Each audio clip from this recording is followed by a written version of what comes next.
warahmatullahi wabarakatuh. Tabi pun.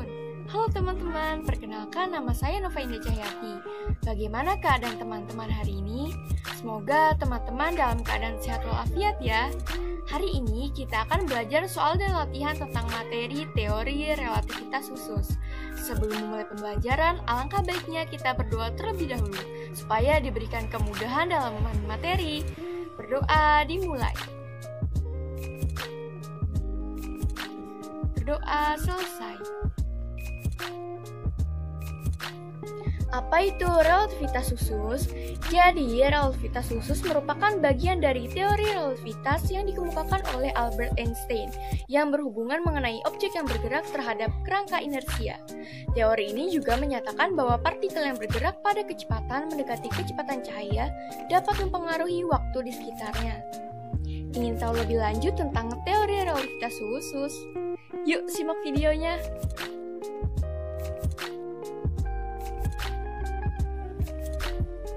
Teori relativitas khusus didasarkan pada dua postulat Einstein, yaitu sebagai berikut. Yang pertama, hukum fisika dapat dinyatakan dalam bentuk matematis yang sama, meskipun diamati dari kerangka acuan yang bergerak dengan kecepatan tetap terhadap kerangka acuan yang lain. Yang kedua, kelajuan cahaya dalam ruang hampa adalah konstan untuk semua pengamat, tidak bergantung pada gerak sumber cahaya maupun pengamat. Relativitas kecepatan. Tidak ada kecepatan yang melebihi kecepatan cahaya. Rumus penjumlahan kecepatan relativitas ialah sebagai berikut. Relativitas panjang. Menurut teori ini, jika benda bergerak mendekati kecepatan cahaya, maka panjang benda seolah-olah tampak memendek atau mengalami kontraksi panjang. Apabila diukur oleh pengamat yang diam terhadap benda tersebut, relativitas panjang bisa dirumuskan sebagai berikut. Relativitas massa. Jadi kalau kata Einstein nih, massa benda yang bergerak atau M akan lebih besar daripada massa benda tersebut saat diam atau M0. Rumusnya adalah sebagai berikut.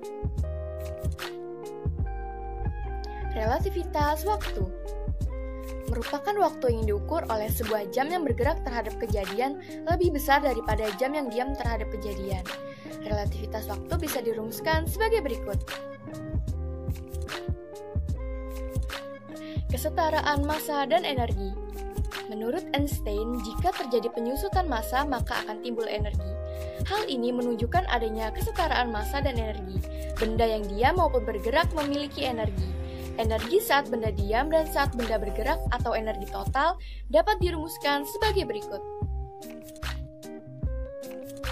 Sementara itu, hubungan antara energi total, energi diam, dan energi kinetik adalah sebagai berikut. Momentum relativistik. Tiap benda yang bergerak dengan kecepatan v memiliki momentum linier yang berbanding lurus dengan massa dan kecepatannya. Momentum suatu benda bergerak dengan kecepatan mendekati kecepatan cahaya, c, akan mengalami perubahan dalam momentum tersebut karena mengalami gejala relativitas. Berikut adalah rumusnya. Nah, teman-teman, itu tadi adalah penjelasan dari materi teori relativitas khusus. Untuk lebih memahami materi ini, yuk kita latihan soalnya. Soal pertama. Seorang pengamat di stasiun ruang angkasa mengamati adanya dua pesawat antariksa A dan B yang datang menuju stasiun tersebut dari arah yang berlawanan dengan laju VA sama dengan VB yaitu 3/4C. Kelajuan pesawat A menurut pilot pesawat B adalah diketahui VA sama dengan VB adalah 3/4C. Yang ditanyakan adalah VAB. Untuk menjawab soal ini, kita menggunakan rumus VAB sama dengan VA ditambah VB dibagi 1 ditambah VA ditambah VB dibagi C kuadrat. Lalu kita masukkan saja angka-angkanya menjadi 3/4C ditambah 3/4C dibagi 1 ditambah 3/4C dikali 3/4C dibagi C kuadrat. Maka VAB menjadi 6/4C dibagi 1 ditambah 9/16 C kuadrat dibagi C kuadrat. Hasilnya menjadi 6/4C dibagi 1 ditambah 9/16 menjadi 6/4C dibagi 25/16. Maka VAB menjadi 6 dikali 16 dikali C dibagi 25 dikali 4, hasilnya adalah 24C per 25. Jadi jawaban yang benar adalah C. Wah, teman-teman, ternyata tidak sesulit yang dibayangkan ya. Lanjut, soal nomor 2. Sebuah persegi seluas 100 cm persegi berada dalam kerangka acuan S yang tidak bergerak. Pengamat dalam kerangka acuan S aksen bergerak relatif terhadap S dengan laju 0,8 C dan arahnya sejajar dengan salah satu sisi persegi itu. Jika dilihat dari kerangka acuan S aksen, luas persegi itu adalah diketahui luasnya adalah 100 cm persegi. Berarti masing-masing sisinya adalah 10. V atau kecepatannya adalah 0,8 C atau 4/5. Sehingga dengan menggunakan rumus Pitagoras didapatkanlah gamma, yang mana gamma itu berasal dari rumus 1 per akar 1 min V kuadrat dibagi C kuadrat. Didapatkanlah 5/3. Setelah dimasukkan, tinggal kita cari ke rumus luasnya, yaitu sisi dikali sisi. Dan di sini ditanyakan adalah luas yang baru atau L aksennya. Sehingga L aksen sama dengan sisi awal dibagi gamma dikali sisi. Menjadi 10 dibagi 5/3 dikali 10. Sehingga didapatkanlah luasnya adalah 60 cm persegi. Soal nomor 3. Perbandingan dilatasi waktu antara sistem yang bergerak dengan laju 0,8 C dan sistem yang bergerak dengan laju 0,6 C adalah diketahui kecepatan sistem pertama yaitu 0,8 C dan kecepatan sistem kedua adalah 0,6 C. Yang ditanyakan adalah perbandingan dilatasi waktu sistem pertama dan sistem kedua atau delta T 1 aksen dengan delta T 2 aksen. Dengan rumus dilatasi waktu, delta T aksen sama dengan delta T dibagi akar 1 dikurangi V kuadrat per C kuadrat. Jadi, untuk menjawab pertanyaan ini, kita bikin perbandingan. Delta T1 per delta T2 sama dengan delta T dibagi akar 1 dikurangi V1 kuadrat per C kuadrat. Dikalikan dengan akar 1 dikurangi V2 kuadrat dibagi C kuadrat per delta T. Delta T-nya sama, jadi kita coret aja. Sehingga tersisa akar-akarnya. Didapatkan dari Pitagoras untuk V1-nya bernilai 0,8 C. Hasil akarnya adalah 0,6. Dan V2 yang bernilai 0,6 C. Didapatkan hasil akarnya adalah 0,8. Sehingga delta T1 per delta T2 adalah 0,8 per 0,6. Tinggal kita sederhanakan menjadi 4/3. Lanjut soal nomor 4. Massa diam sebuah partikel adalah M0. Massa partikel tersebut bergerak dengan kecepatan 0,8 C akan bertambah menjadi diketahui massa diam adalah M0 dan kecepatannya adalah 0,8 C. Yang ditanya adalah massanya bertambah menjadi. Di sini untuk massa kita gunakan rumus M0 dibagi akar 1 min V kuadrat per C kuadrat. Dengan kecepatan 0,8 C didapatkanlah hasil akarnya adalah 0,6. Sehingga M0 dibagi 0,6 hasilnya adalah 1,67 M0. Soal nomor 5. Benda bergerak dengan laju 0,6 C dengan arah sesuai panjang benda. Bagi pengamat yang diam, terlihat panjang benda mengalami penyusutan sebesar. Diketahui kecepatan benda adalah 0,6 C. Yang ditanyakan adalah penyusutan yang dialami oleh benda. Jadi, di sini kita menggunakan rumus dilatasi panjang yaitu L sama dengan L0 dikali dengan akar 1 min V kuadrat per C kuadrat. Dengan menggunakan Pitagoras yang tadi, jika V-nya adalah 0,6 C, maka didapatkan hasilnya adalah 0,8. Sehingga rumus yang tadi menjadi L0 dikali 0,8. Sehingga jawabannya adalah 0,8 L0. Nah, yang ditanyakan adalah besar penyusutannya, di mana besar penyusutan adalah panjang awal dikurangi panjang yang barusan kita dapatkan tadi. Jadi, L0 dikurangi 0,8 L0. Penyusutannya sebesar 0,2 L0. Nah, di sini kita tinggal rubah 0,2 L0-nya dengan bentuk persentase, yaitu dengan cara dikali 100%, sehingga didapatkan hasilnya adalah 20%. Gampang kan teman-teman? Soal nomor 6. Panjang benda diukur saat bergerak menyusut 20 cm dari panjangnya saat diukur dalam keadaan diam. Bila panjang benda diukur dalam keadaan diam, panjangnya 1 meter dan C adalah kecepatan cahaya. Maka kecepatan gerak benda tersebut adalah. Pada soal diketahui L0 atau panjang benda saat diam adalah 1 meter. Kemudian L atau panjang benda saat bergerak adalah 1 meter dikurangi dengan penyusutannya sebesar 0,2 meter. Sehingga L sama dengan 0,8 meter. Pada soal ditanyakan V atau kecepatan gerak benda. Untuk menjawabnya, kita akan menggunakan rumus relativitas panjang, yaitu L sama dengan L0 dikali akar 1 dikurang V kuadrat per C kuadrat. Jadi 0,8 meter sama dengan 1 meter dikali akar 1 min V kuadrat per C kuadrat. Jadi 0,8 meter dibagi 1 meter sama dengan akar dari 1 min V kuadrat per C kuadrat. Untuk menghilangkan akarnya, kita akan mengkuadratkan kedua ruas, sehingga 0,8 kuadrat sama dengan akar dari 1 min V kuadrat per C kuadrat dikuadratkan. Jadi 0,64 sama dengan 1 dikurangi V kuadrat per C kuadrat. V kuadrat per C kuadrat sama dengan 1 dikurang 0,64. V kuadrat per C kuadrat sama dengan 0,36. V per C sama dengan akar dari 0,36. V per C sama dengan 0,6. Jadi, V atau kecepatannya adalah 0,6 C. Lanjut, soal nomor 7. Suatu peristiwa terjadi selama 3 sekon menurut pengamat yang bergerak menjauhi peristiwa itu dengan kecepatan 0,8 C. Menurut pengamat yang diam, peristiwa tersebut terjadi selama waktu diketahui delta T sama dengan 3 sekon. V-nya adalah 0,8 C. Yang ditanyakan adalah delta T0-nya. Untuk menjawab soal ini, kita menggunakan rumus delta T sama dengan delta T0 per akar 1 min V kuadrat per C kuadrat. Jadi, delta T0 sama dengan delta T dikali akar 1 min V kuadrat per C kuadrat. Sama dengan 3 second, akar 1 min 0,8 C kuadrat per C kuadrat. Delta T0 sama dengan 3 second dikali akar 0,36. Hasilnya menjadi 3 second dikali 0,6 sama dengan 1,8 second. Lanjut, soal nomor 8. Sebuah partikel bergerak dengan laju V sama dengan setengah C. Jika M0 sama dengan massa diam, M massa bergerak, EK adalah energi kinetik, dan N0 adalah energi diam, maka berlaku. Di sini yang diketahui adalah kecepatan sebuah benda setengah akar 3C. Yang ditanya pertama adalah massanya, dan yang ditanya kedua adalah energi kinetiknya. Untuk menghitung massa, kita menggunakan rumus M sama dengan M0 per akar 1 min V kuadrat per C kuadrat. Nah, dengan menggunakan Pythagoras seperti tadi, jika V-nya adalah setengah akar 3C, maka hasil akar-akarnya adalah setengah.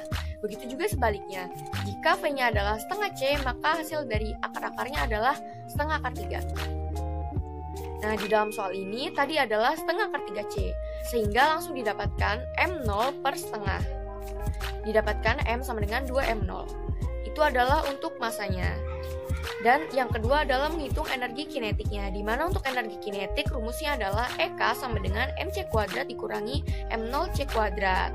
Dengan M tadi bernilai 2M0, sehingga menjadi 2M0 C kuadrat dikurangi M0 C kuadrat, sama dengan M0 C kuadrat, sehingga energi kinetiknya bernilai E0. Lanjut, soal nomor 9. Periode suatu pendulum di muka bumi besarnya 3,0 detik. Bila pendulum tersebut diamati oleh seorang pengamat yang bergerak relatif terhadap bumi dengan kecepatan 0,95 C, maka periode pendulum tersebut menjadi. Diketahui periode suatu bandul adalah 3 detik. Yang ditanyakan adalah jika kecepatannya adalah 0,95 C, maka periodenya menjadi. Nah, untuk menjawab soal ini, kita menggunakan rumus dari dilatasi waktu, yaitu delta T aksen sama dengan delta T dibagi akar 1 min V kuadrat per C kuadrat. Dengan dimasukkan nilai V-nya adalah 0,95 C, sehingga menjadi delta T aksen sama dengan 3 dibagi akar 1 min 0,9025. Sehingga delta T aksen sama dengan 3 per akar 0,975. Yang mana akar 0,975 adalah 0,31. Jadi, delta T aksen sama dengan 3 per 0,31. Didapatkan delta T aksennya adalah 9,6 detik. Lanjut, soal nomor 10. Agar energi kinetik benda bernilai 25% energi diamnya, dan C yakni kelajuan cahaya dalam ruang hampa, maka benda harus bergerak dengan kelajuan. Agar energi kinetik benda bernilai 25% dari energi diamnya, maka kecepatan benda harus.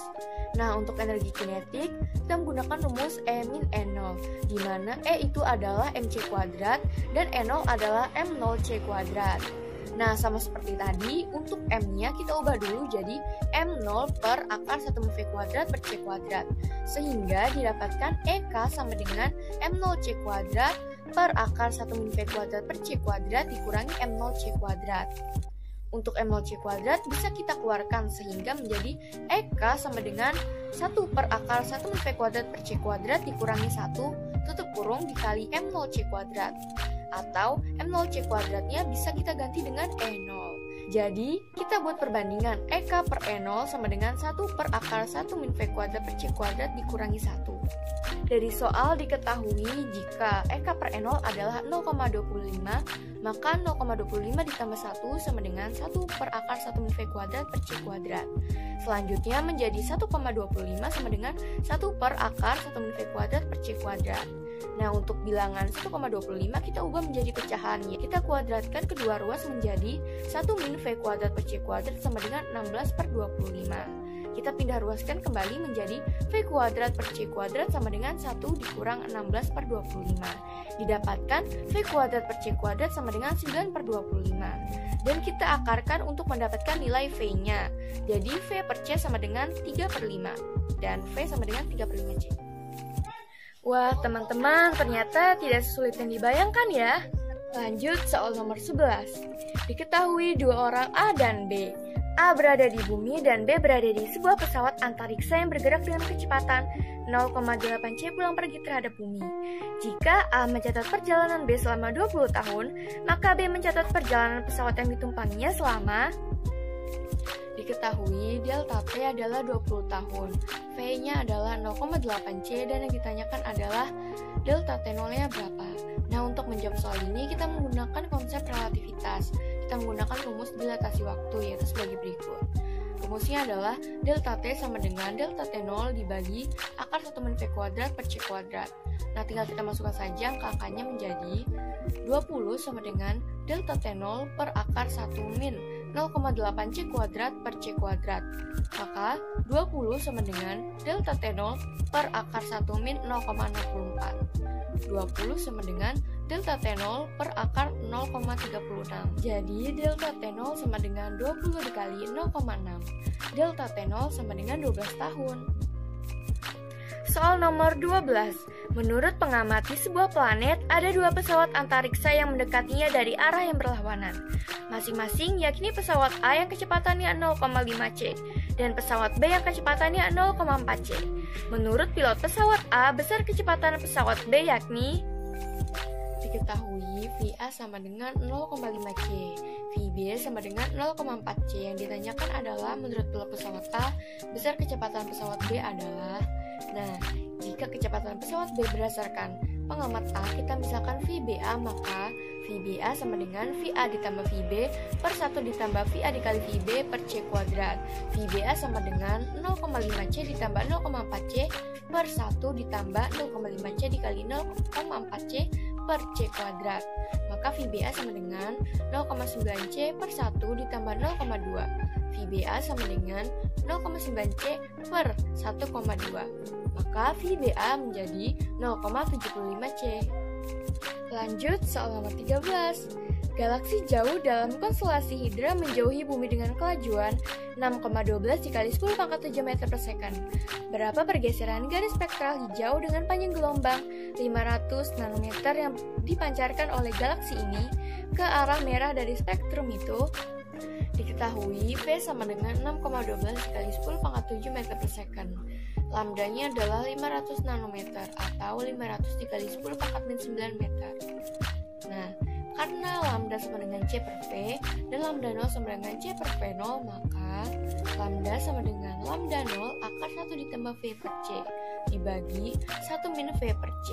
Dalam hal ini, V sama dengan 0,204 C dan lambda 0 sama dengan 500 nanometer. Maka lambda sama dengan 500 nanometer kali akar 1 ditambah 0,204 dibagi 1 dikurangi 0,204. Jadi hasilnya adalah 615 nanometer. Soal nomor 14. Carilah massa elektron Me sama dengan 9,1 dikali 10 pangkat min 31 kg yang berkecepatan 0,99 C. Di sini V per C sama dengan 0,99 dan V kuadrat per C kuadrat sama dengan 0,98. Sehingga M sama dengan M0 per akar 1 min V kuadrat per C kuadrat. Jadi 9,1 dikali 10 pangkat negatif 31. dibagi akar 1 min 0,98. Hasilnya adalah 64 dikali 10 pangkat negatif 31 kg. Soal nomor 15. Suatu benda yang mula-mula diam tiba-tiba meledak menjadi dua bagian yang masing-masing bermassa 2 kg dan bergerak saling menjauhi dengan kelajuan 0,8 c. Carilah massa diam semula.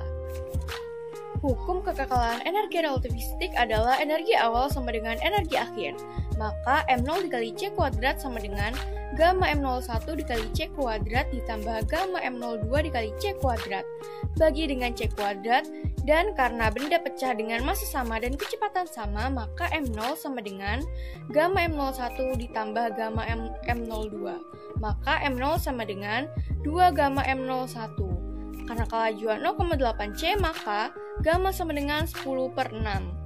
Jadi M0 sama dengan 2 dikali 10 per 6 dikali 2. Maka hasilnya adalah 40 per 6. Jadi hasilnya adalah 6,67 kg. Gampang kan teman-teman?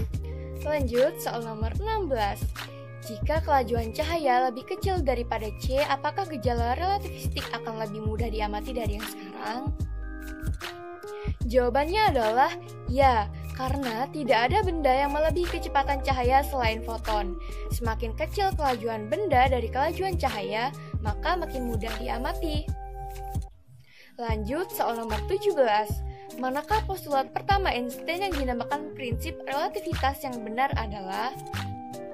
Postulat relativitas Einstein merujuk pada kerangka acuan inersia yang bergerak dengan kecepatan konstan atau tetap, relatif terhadap kerangka acuan inersia lainnya.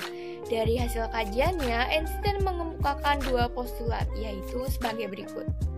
Yang pertama, hukum-hukum fisika memiliki bentuk yang sama pada semua kerangka acuan inersia.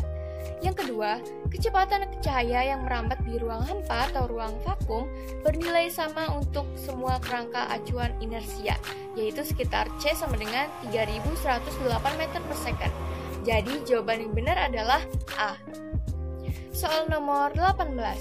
Manakah postulat kedua Einstein yang benar adalah? Postulat Einstein yang kedua berbunyi, kecepatan cahaya yang merambat di ruang hampa udara atau ruang vakum bernilai sama untuk semua kerangka acuan inersia, yaitu sekitar C sama dengan 3108 meter per second. Jadi jawaban yang benar adalah B. Soal nomor 19. Dari besaran-besaran di bawah ini yang nilainya selalu sama untuk semua kerangka acuan pengamatan adalah: kecepatan cahaya atau cepat rambat cahaya merambat di ruang hampa adalah 299.792 km per detik, dan secara teori tidak ada yang dapat melampaui kecepatan cahaya. Jadi jawabannya adalah C. Wah teman-teman, ternyata tidak sesulit yang dibayangkan ya. Soal nomor 20. Pada postulat kedua, Einstein menyatakan batas kelajuan tertinggi adalah C, yaitu laju cahaya di ruang hampa. Maksud pernyataan ini adalah: jawaban yang benar adalah E. Tidak ada suatu benda pun selain cahaya yang bergerak dengan laju C. Soal nomor 21. Mendekati angka berapakah berlakunya laju U pada transformasi Galileo? Kita misalkan V sama dengan C, maka U sama dengan C min V. Jadi U sama dengan C dikurangi C, U sama dengan 0. Soal nomor 22. Manakah pernyataan di bawah ini yang benar tentang hukum kekekalan momentum? Jawaban yang benar adalah D. Bila dua benda berinteraksi, momentum totalnya konstan asalkan jumlah gaya luar yang bekerja pada benda-benda itu dalam sebuah kerangka acuan inersia yang sama dengan 0. Lanjut soal nomor 23. Bila ada dua benda berinteraksi, momentum totalnya konstan asalkan jumlah gaya luar yang bekerja pada benda-benda itu dalam sebuah kerangka acuan inersia yang sama dengan 0. Adalah pernyataan dari. Jawaban yang benar adalah A, yaitu hukum kekekalan. Lanjut soal nomor 24. Hasil percobaan Michelson-Morley menunjukkan bahwa postulat tentang adanya ether tidak. Dalam percobaan Michelson-Morley berusaha mengatur kecepatan planet bumi terhadap ether, yang pada waktu itu dianggap sebagai medium perambatan gelombang cahaya. Analisis terhadap hasil percobaan menunjukkan kegagalan, sehingga menunjukkan ketiadaan ether. Jadi, percobaan Michelson-Morley menunjukkan bahwa postulat tentang adanya ether tidak terbukti. Jawaban yang benar adalah B. Lanjut soal nomor 25. Eksperimen untuk membuktikan keberadaan ether pertama kali dilakukan oleh fisikawan Amerika, yaitu Michael Morley. Pada jawaban yang benar adalah C, tahun 1887. Wah, teman-teman, ternyata tidak sesulit yang dibayangkan ya.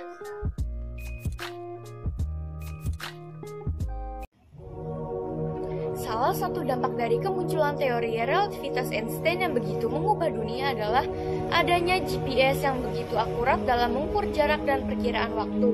Sistem pada GPS ini bekerja menggunakan satelit yang mentransfer data dan informasi pada stasiun penangkap sinyal di bumi, dan kemudian mengirimkannya pada teknologi GPS. Dengan adanya GPS, kita dapat melakukan perkiraan dan perhitungan lokasi dengan akurat, yang tentu berdampak besar pada alat transportasi seperti mobil, kereta, hingga pesawat. Wah, ternyata fisika sangat mudah ya, asalkan kita rutin berlatih. Untuk teman-teman, jangan lupa belajar, berlatih, dan banyak membaca bukunya ya. Terima kasih telah menonton video ini sampai selesai. Saya harap video ini dapat bermanfaat untuk kita semua. Saya akhiri, wassalamualaikum warahmatullahi wabarakatuh.